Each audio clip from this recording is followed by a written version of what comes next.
This is the tale of the great Imwyn, a dreamer who had resolved to become a hero. Imwyn had lived a sheltered life, ensconced within the grandeur of his wealthy family's castle. His days were idle, cushioned by privilege and opulence, yet a restlessness had taken root in his soul. At last, he decided to cast off the ease of his existence and embrace the unknown, fueled by ambition and the vigor of his youthful spirit. He departed to conquer the world, confident that his intellect, physical strength, and a truly majestic beard, complemented by his unkempt moustache, would assure success. In his finest khaki shorts and a freshly pressed shirt smelling of you, meticulously tucked in, Imwyn set off on his adventure. Stepping beyond the castle walls for the first time, he marveled at the ordinary folk he encountered. How delightfully diverse. Some were clad in heavy armor, wizardly robes, and an assortment of garments in all sizes and shapes. Others, shockingly, were barely dressed at all, a scandalous display that whispered of decadence and societal decline. Imwyn, however, was no stranger to such notions, having spent countless days in the Royal Lumbridge Castle Library, devouring every scrap of recorded knowledge. He was confident that his deep theoretical understanding of the world would suffice to tackle any challenge his quest might present. After wandering around the castle grounds, Imwyn resolved to journey toward the fabled golden deserts of Alcarod, a short walk from the castle. His heart was light as he crossed the bridge, leaping as gracefully as a young deer on the first warm morning of spring. But calamity struck mere moments into his journey. A monstrous creature from the darkest depths of the abyss emerged, its coal-black, beady eyes fixed on him with a ravenous glare that seemed to promise his utter consumption, bones and all.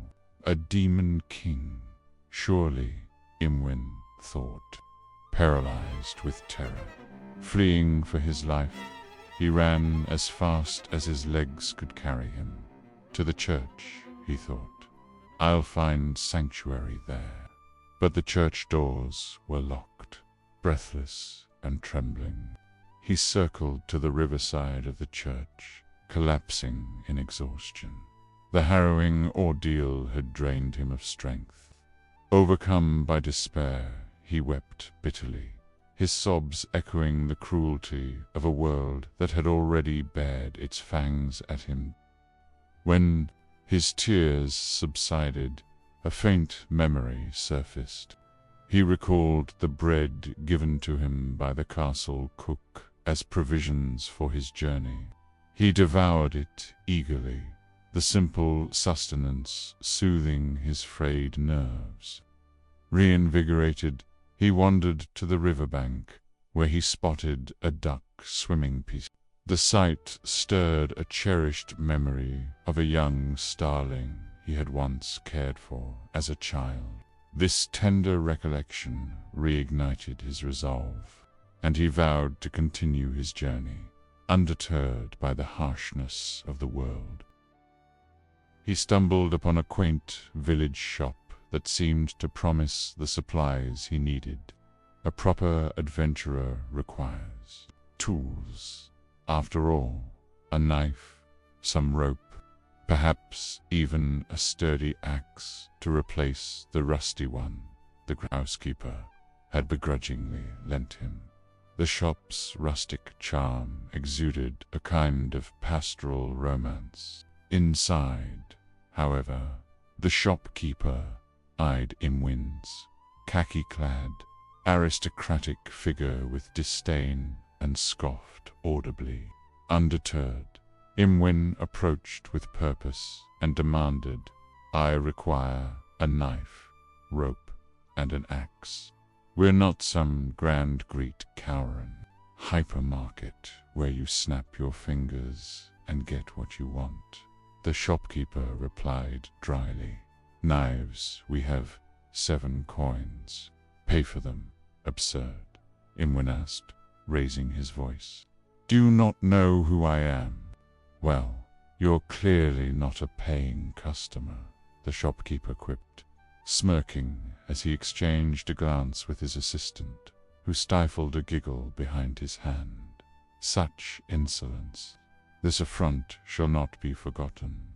Oh, the decline of our times, to extort an honest traveler for mere necessities," Imwyn declared dramatically, storming out, his khaki shorts rustling indignantly, and his untucked shirt-tail fluttering in his wake. Fuming, Imwyn muttered to himself about the rudeness of the villagers. He hadn't thought to bring money. After all, he'd never needed it before. Everything had always appeared before him at his command, the servants handling trivialities like payment. He contemplated the sheep grazing in a nearby pen, toying with the idea of becoming a shepherd or engaging in some form of enterprise, perhaps shearing wool or counting sheep. The mere thought left him weary. A breeze whispered through the forest beyond the sheep pen, carrying with it an eerie murmur of his name. Was it destiny calling? Imwyn knew these woods were said to be brimming with secrets and magic. The sensation might not have been imagined. A vision unfolded in his mind, himself in the forest, wielding an axe, felling trees, and kindling mighty bonfires. The air was rich with the scent of smoke and bark as he bent the forces of nature to his will, triumphing through sheer toil. This vision filled him with a boldness unshakable even by the fiercest storms. But as he turned to the forest, he glimpsed shadows flickering between the trees. The same coal-black eyes from the bridge peered back at him, brimming with malevolence. His heart skipped a beat, but the newfound strength from his vision held him firm. He would press onward, though this time he decided he would stick to the safety of the main road.